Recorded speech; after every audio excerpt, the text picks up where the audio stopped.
What has wellness and sensory intelligence got to do with one another? So I want to connect the dots for you today. Firstly, wellness is the act of managing healthy habits on a day-to-day basis to maintain good physiological and mental well-being so that we can thrive instead of survive. Sensory intelligence is the science, the theory, and the application of sensory processing.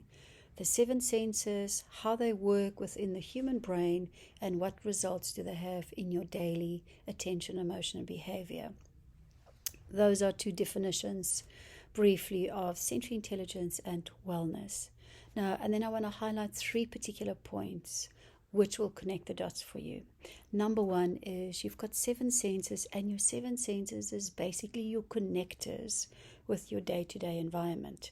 They bring in information from your environment, anything that happens with you on a day-to-day basis, process millions little bit of sensory information, and we know based on the physiology and the anatomy of all of these pathways, they really send information into the bottom part of the brain for the brain to first sense, then feel, and then think.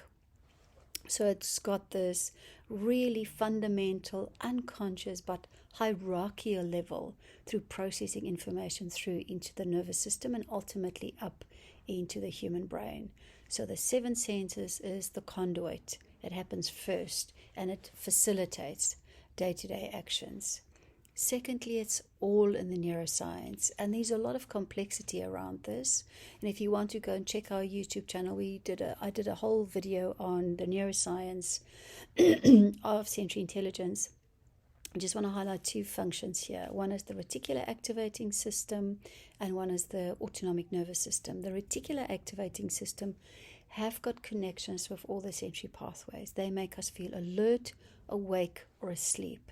So whether you feel an increased level of attention, maybe an increased level of anxiety, an increased level of discomfort, that level in your brain has got direct connections with all of the sensory pathways.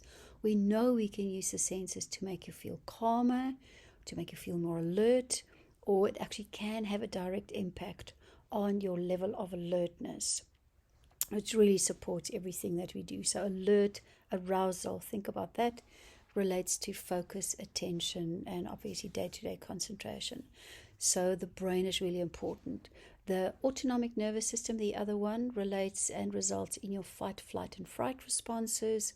We also know the sensory pathways make continuous connections with your autonomic nervous system.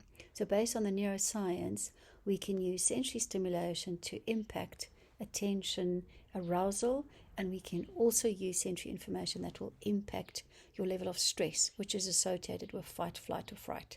So the brain and the senses are absolutely 100% interconnected with one another. Number three, it's all about self-regulation. The opposite of wellness is a dysregulated brain. You feel irritable, you feel stressed, you feel discomfort.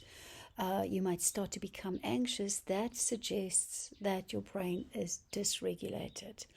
So our approach in sensory intelligence is how do we help you to understand your brain, and how do you create positive, healthy self-regulation?